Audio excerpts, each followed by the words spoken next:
I want to talk about something that feels both biological, physical, metaphysical, spiritual.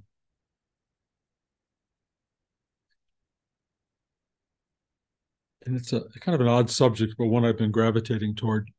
It's called what happens, what do you do when life stops making sense?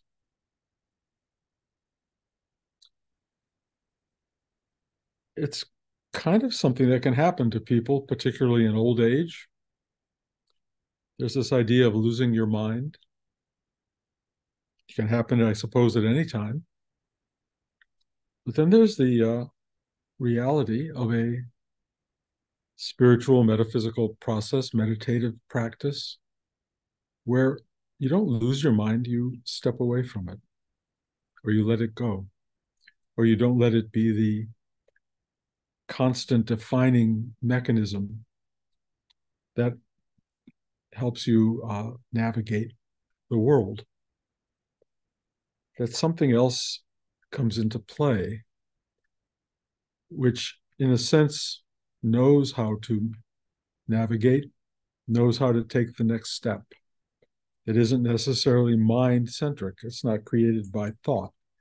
It's something that has a intuitive knowing of how to proceed moment to moment, day to day in your life, even when your normal mind, your tutored mind, if you will, is no longer functioning for you in the way that it has in the past.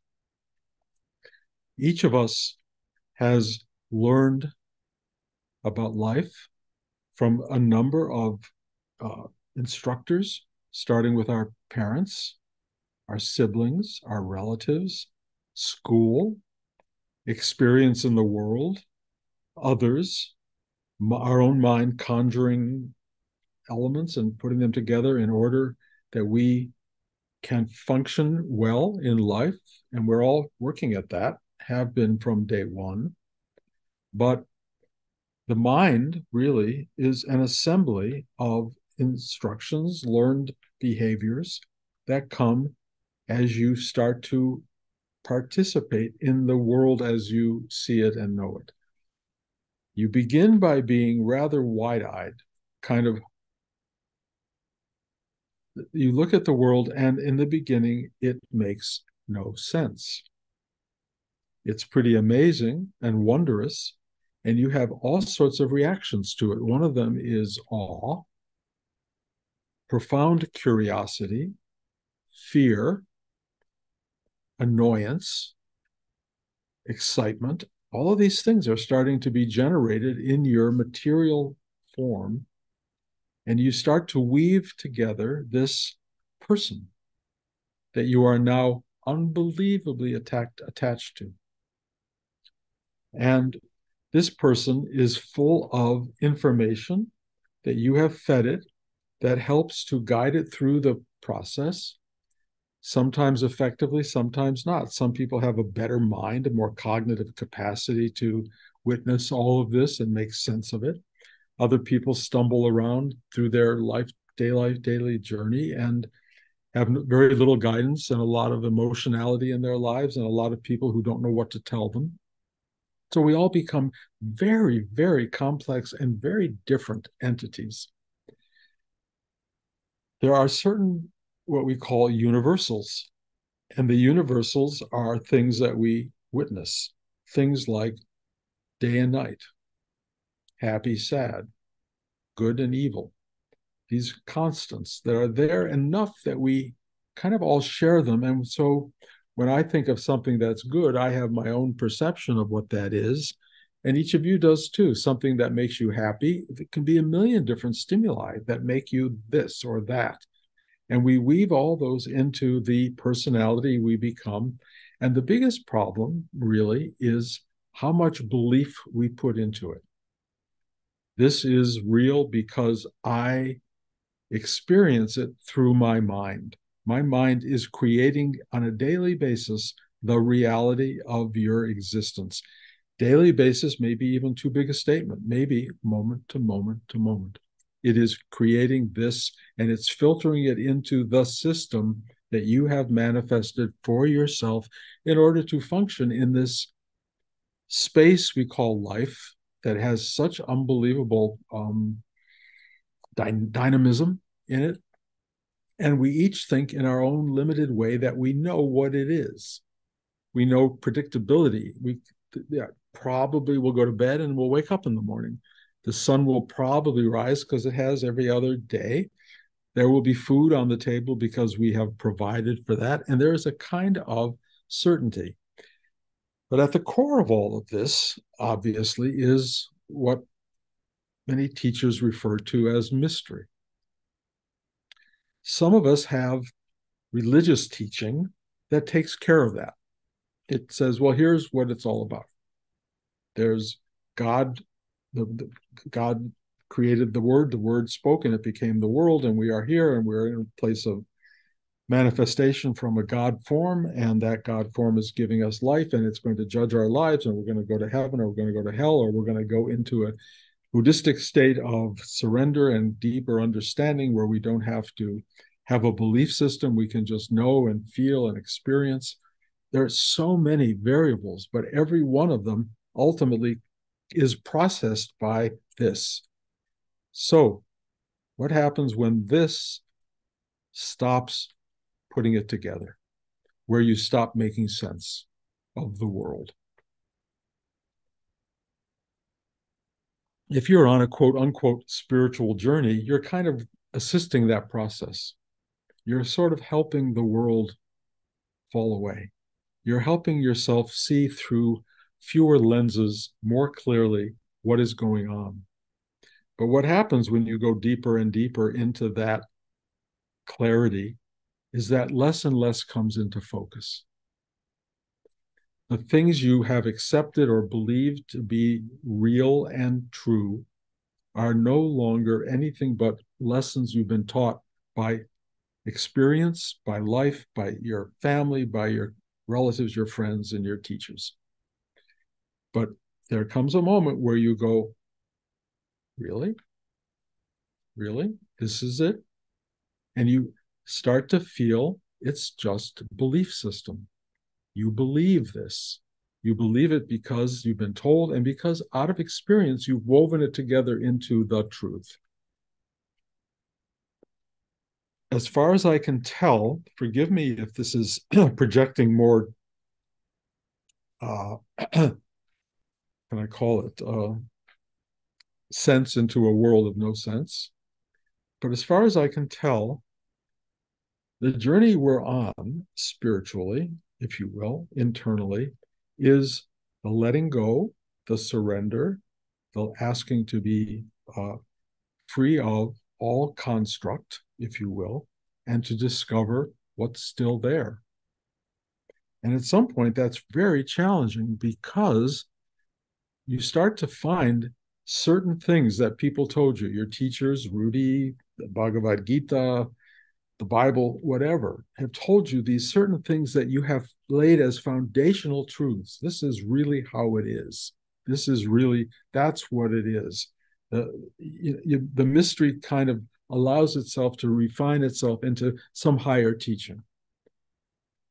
And when that starts to go away, there is a kind of beginning, if you will, of a journey into a unnameable truth, an unknowable truth, a place of no sense at all, nonsense, but not nonsense in the sense of it being foolish. It's just not comprehensible. It's simply not understandable at all. And I can only tell you what's going on for me, which is why I'm talking about all this, is I am witnessing, and it could be, and I've said this to you before, it could be dementia and Alzheimer's, but from a spiritual perspective, if that's what it is, it's very, very profound. And in some ways, we'll call it liberating, but it's liberating, may not be liberating the way you want it to be. You may want liberation that frees you to a certain kind of I get it. This is simple. It's joyful. I understand. Any of those concepts are suddenly not available, and you don't get it. You truly don't get it. And what happens when you don't get it, I can only best describe as being 4 days old or 3 days old and going like that. Yes, stuff will filter in, old patterns, old ideas, old thoughts, and you will look at them and you will be comforted by them and you'll recognize them for what they are. Oh, I can hold on to that for a minute and feel warm and good. I can feel like, oh, that's the truth, or that's really how it works, or whatever you want to feel. But when the world starts to not support old thought patterns, old beliefs, old ideas of how it comes together, you're left with something approaching undescribable, indescribable truth. And I don't know what more to say about it other than it is like, oh, everything around you is in it. Everyone around you is in it. Everything you've learned is in it, but it is not it. It does not lock it into place. It does not define it. It's just part of it. And every truth that you think about, every scientific principle that you have in mind about how it plays out and how it comes together, suddenly is not really there. It simply is. And as a teacher person, trying to help you through this or tell you where it leads, I am kind of helpless because I am on this journey, which I think I set out on quite a long time ago. And this was probably its goal. I didn't know that, but I thought I would know. I would have knowledge. I would have the wisdom of the whole picture. And what's happening for me is there is no big whole picture. I mean, there is something. Clearly, there's something, but it is not in any way definable or graspable. So I have to live in the presence of the unknowable reality, whatever that may be. And it is, I was going to try to give definition to it, but that's a mistake. It just is. It absolutely is. There's no question about the isness of it, because here we are in the isness of life. And that isness is really amazing. I mean, beyond amazing. I mean, I look out the windows, and I look at the sunlight and I look at you and I look at the world that surrounds me and I go, oh. I mean, I like a little kid. It's like, oh my God. And then I see it with other kinds of sort of filters and things like the wisdom of having been around the block a lot of different times. And it's still completely amazing and terrifying and beautiful and ugly and all that stuff. And I'm watching it starting to decompose. We're watching, all of us are watching the world in a traumatic state. I mean, maybe it's always been traumatic, but we're seeing that. And I had my grandchildren sleep over last night. And so I have the visual impact of the newness of seeing the world through those eyes, and the beauty and the hope and the possibility of the unknowable is so remarkable. And so all I can tell you is losing your mind is not the same as letting go of your mind. So you don't want to lose it and struggle. You want to let it go. And have the world not make sense is not a bad thing. It's simply, oh, huh. A lot of that. Oh, huh. I think sense will come back into the picture at times. It will break apart again. The rules that you've known your whole life will be maybe solid, maybe not. I can tell there are certain directives I have in life that I'm following. Rudy's line, if it's in front of you, it's yours, is like really powerful. I don't look away. If there's somebody with their hand out, I put something in their hand. If there's a plate that needs to be put in the sink, I put the plate in the sink. I'm living that kind of life. It's like, wow, okay. It's very simple. I water the plants, I feed the fish, I go shopping with Blanche. I mean, it's very predictable. I don't have a big need to bring more into the picture because it's flooded with being. It's just flooded. I have relatives now who are traveling and going off to Europe and doing all these things, and we were invited, Blanche and I, to go. Nothing in me felt that would be an addition at all. It doesn't add to the equation. It's so simple. The equation is always complicating itself, dividing and multiplying and doing all these extraordinary things, but it's always around you. It's always there until it's not. And there will be a period or a time where it's not. But the being that is reacting to all of this no sense is the last, well, I'm saying this like I know, but it's the last thing that has to be surrendered. The thing that reacts to nothing, that reacts to everything, that reacts to not getting it. The thing that goes, but, that starts to break apart, fall away, and then there's, I don't even know how to describe it, but there's only the wordless this. And, there's no protection from this. There, you have a body. God knows what that means or why or how. It's an incredible thing. I keep wondering, how did we ever get them? How did they ever come into being? Bodies, I mean, we have scientific thought and idea that most of us kind of sign off on. But even in the New York Times yesterday, there was an article about the Webb telescope starting to see things that are so incomprehensible that they cannot begin to fully embrace the idea of the Big Bang, of the story of the universe, the scientific story of the universe. They're seeing planetary forms or galactic forms that are ancient, being younger than the thing that gave birth to them. How does that happen?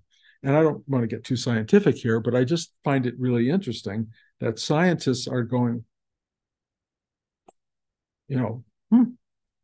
maybe all the answers are not the answers. And in a way, that for me is a relief, because the mystery at the core of all of this has no sense to it. It makes no sense, but it doesn't diminish it at all.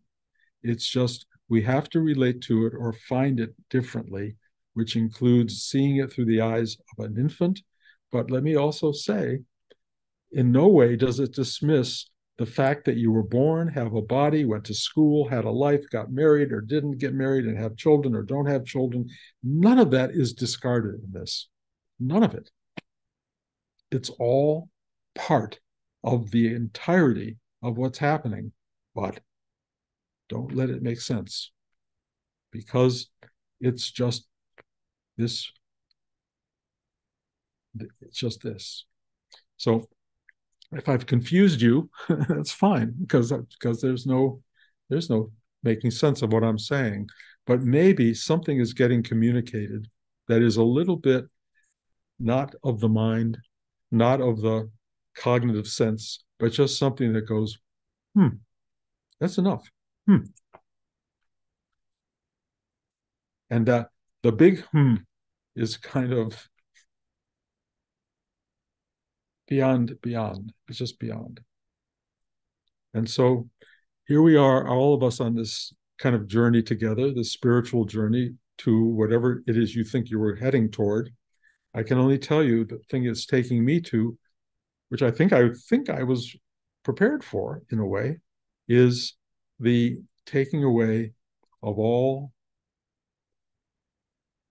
graspable truth and experiencing truth that cannot be grasped. And it's worth it, or so it appears. There's no ending for this talk. I don't know where to take it at all. All I can say is the journey of the talk is the exposure to what it's like to try to grasp something that cannot be grasped. Just let it go. Just Get up in the morning and see where it takes you. That's all I can tell you. It's pretty amazing.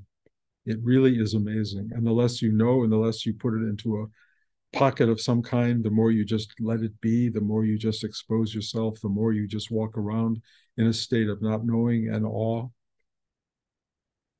possibly the more remarkable it will be. Okay, the end. Questions? Any questions? It seems like a very abstract talk, but it's not. Trust me, it's not abstract. It's maybe more real than anything I've ever said. Bruce, Yes. Gail. Hi, Dale. Go for it. Well, I'm not sure I have the words to go for it, but I'm finding that um, my inner judge of, this is right, this is wrong, is going, and it it it makes it very confusing. To the mind. Yeah, to the mind, and I'm at a point now where I wish my mind would just shut up. Yeah, well, at some point it will. I guess, but I wish it would do it before that time. Well, again, So that it disrupts my peace. Um, and at this age, at this stage in my life, it shouldn't be doing that. I well, say, I would say get rid of should and shouldn't, but I will tell yeah, you that the idea of a meditative practice is to have some respite from the mind. You may not shut it off and it may not go away, but you no, it should be doesn't. find there are places inside you, and I've been in those places inside. I know your heart. There are places you can go that are quiet and embracing and loving and comforting. And you just have to go, okay, I remember, go there. Just go there. Just sit there. The mind does not have to run the show. I know we're programmed for it to do that. And the first thing to do is forgive yourself if it does do that, because that's kind of where you are. That's what's going on. The mind is having a big dance, a song and dance night, and you just have to go do the dance and enjoy the music. And even if it's is awkward and strange, just go for it. But the ultimate is not to be reactive to it and wish it were this or wish it were that. Just settle in and go, okay, and watch it without because what supports the mind and all of that is our interaction with it. So if we get riled by it and we get angry and we get disturbed, it kind of loves that. It reinforces that in its own journey. So it is the quietude that suddenly comes into play that doesn't interact with that. The reactor, the person who's reacting, Mm-hmm. starts to diminish as you let go of you. And then the mind stuff comes in and you don't have to embrace it. Now, look, we all do. I do. I mean, I still get caught by it, but then I get the revelation of look who's being caught. Look who's Yeah. still look who's interacting with and responding to this stuff. And then I try as best I can to let that go. Some days more effectively than others. I'm not walking around here claiming to have perfection at all. It's just a journey. But they have taken things away enough, even when they bring it back again, they take it away enough for me to give the talk I gave today, which is stop conceptualizing and start to just be the world itself. Just be it. Not even a witness to it, just be it. And that includes the totality of mind and noise and fear and joy and all the other stuff. We just are this unbelievable, unknowable thing. And it's like, wow, wow. And even the stuff that's like anxious and fearful and all the other things that come up in the mind or judgmental or whatever else, it's part of this remarkable configuration. But don't give it credence. Just look at it and go, yep, yep. It doesn't have to be built into something more, because then that just magnifies the whole thing. And what you're trying to do is just be with it. Just be with it. Don't turn it into a good or a bad or a yes or a no. Just be with it and watch what happens. You have a great capacity for that, and mostly in your heart. And your heart is an absolute slayer of the dark forces that arise into your mind. You can just go into your heart and go, nope, You really can. You have a great capacity for that. Okay. Thank you. Todd. Yeah, Bruce, I think it's more of an observation to the sort of parallel that you were talking about. And it's traditionally Burning Man, the second weekend of Burning Man, where traditionally a effigy or a being, a man, a woman is built, and then also a temple, and then it's burnt down. So it's created, then destroyed. But the observer who created it doesn't die when it's destroyed. And it kind of paralleled the meditation where there's this understanding that beyond the minutia of the mind is still this observer that was here perhaps before your bodily birth and will probably continue beyond. And yeah, the meditation just really had that realization, I suppose, or that experience. That's a great observation, and it's very well put. I I I just know that reaching for that certainty that there will be something thereafter that was there before is also part of the mind drama that it creates to give us some comfort and assurance. I'm finding even that has to be, for me, surrendered. I don't know. I think it is true. That's my guess that this core reality it's too amazing, and we're certainly in it and of it and connected to it and part of it in some massive way. I suspect we were before and will be after. That makes sense in a way. But as I let go of sense, then even letting that go is kind of fascinating, because it just means it just brings you much more into this, which we are always somehow a little bit stepping aside from. We're a little bit separate from the this by cognating it.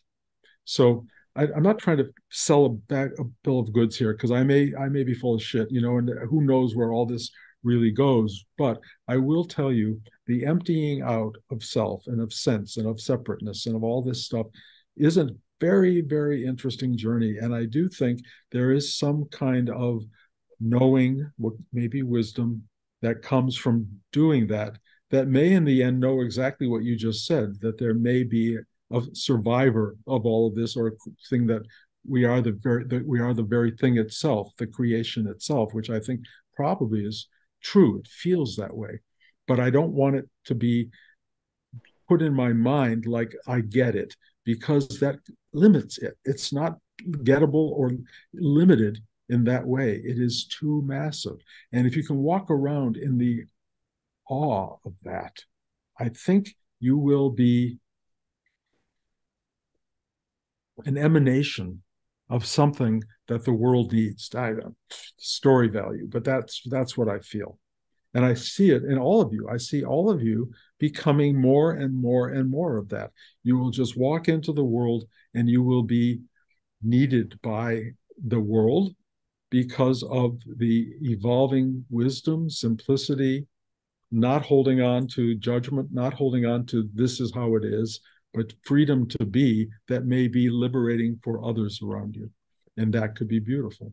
Again, this is all story stuff right now, but it does seem to me that there is value to the letting go of all knowing and just be. That's all I can say. Tiresome, but really amazing experience. So, anybody else? Wendy? Bruce, back to what you were saying before, where you said, just don't give it credence. Let's say the mental chatter or that. I'm assuming you're talking about like kind of maybe that more aggressive inner,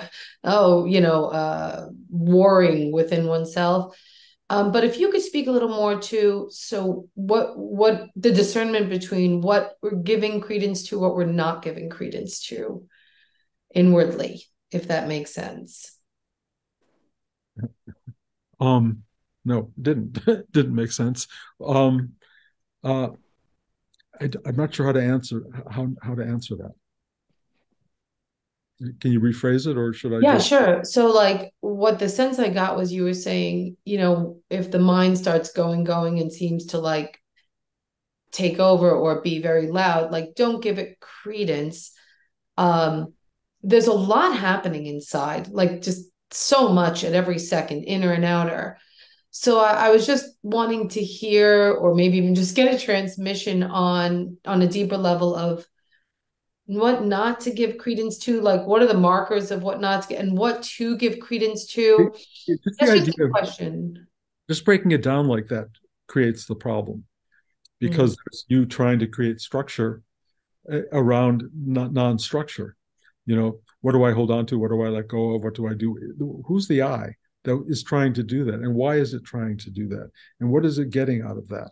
And the answer really is you're getting more of an identification of a form and a being that makes you comfortable, that makes you feel you have answers, that makes you know who you are. And that's fine. It's what everybody does. It's the entire human journey is that. But if you're on a spiritual track to deep surrender, to a kind of Buddhistic whatever awakening, let's say, that stuff's not going to do it. It's not going to be holdable, understandable, comprehensible, or functioning on any level. It will just be this. And then, in the way I've been talking for the last year, maybe, this idea of, as close as one comes to a teaching, the Buddhistic teaching is be a good person, be kind.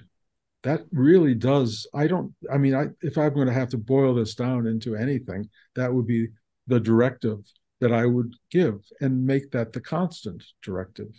Be available and kind.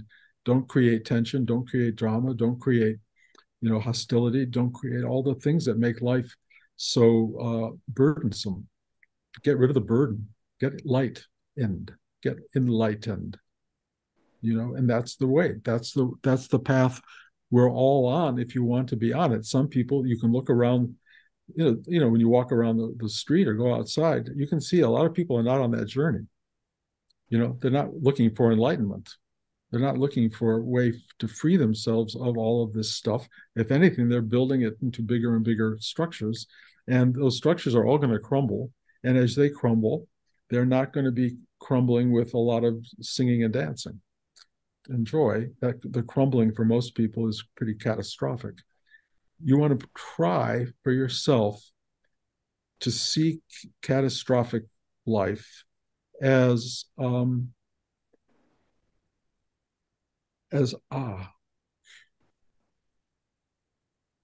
because it's there for a lot of people, and you don't want to be judgmental about it. It's a road where there's a path where each of us are on such different trajectories. It's amazing, but the goal in the end is Now, you can also reach out if people like that are coming to you, people whose lives are catastrophic, and you do know some of those people. You can be the source of something that can calm and help them through that. And that's a nice thing to do, but you can't do it if you're in a catastrophe of your own. Then it's really hard. Or maybe you can. Maybe you need a catastrophe to be empathetic with other people's catastrophe. But life is it's a massive journey for everybody, and the most we can do is figure it out without knowing at all, because you can't. Figuring out is letting go of figuring it out, and just show up for everybody else who's still trying to figure it out, and just, I don't know, whatever you can do. Hug, love, give, serve, figure it out. Thank you, Bruce. Yeah. Anybody else? Okay.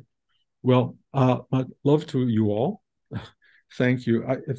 It's funny because I hope this didn't feel too cerebral, because I'm trying to move past that. But it really, we're all, if you want to be liberated and you want to lighten up or find enlightenment or wake up to the non-comprehensible nature of our existence, to face the mystery itself, to face not knowing with an incredible sense of security or awareness. It's an amazing trip, and I think we're all trying to do that. We may all find different corners of that waking up in us, and we may all end up in a different sensibility. But in the end, I think we're all heading in the right direction, and keep on walking. I have a question. Okay. Okay. It's not even a question. Well, it is kind of a question. Okay, so I feel like I totally get what you're saying. And every week we're it's very uncomfortable to not know something, but that's all there is. It really is not knowing. And every week you say, do you have any questions? And I'm sitting there going, well, if I had a question, doesn't that mean that I'm trying to know something? We're all on a path. We're all on a path to not knowing, and it all needs help. And people like Rudy, were able to help us move in that direction. People like Buddha, Jesus, they're all people helping us find a directionality that leads to what I think I'm talking about, which is staring the unknowable in the face. Yeah, you can have questions about it, but you can also ask them, not me or Rudy, but just ask. I mean, there is a separate you until there isn't, and that may be really tested by the finality of your life and the pain of the departure. So everybody's going to deal with this in some unbelievably concrete way, but all I can say is, babies come into this world crying and then they go, wow. So I don't know. I can't tell you the story value of it anymore. I can just tell you that having questions is not the wrong thing. Finding answers, that if you can find an answer that doesn't lock in and register as the answer, but just floods you with light, if you will, floods you with a kind of incomprehensible awe, that may be fine. I'm not promising it, but I just can tell you the journey I am on, the questions now are evaporating because I don't see that the answer is containable. The answer is the fact of being, just the being, and whatever that is or means. How does one keep teaching this? I don't really know, but I'm just saying there's a wow factor to this, and we're all hopefully heading toward that. Enough. Love you all. Until next time, be well, and thank you for showing up today, especially because I forgot to tell you there was a class today.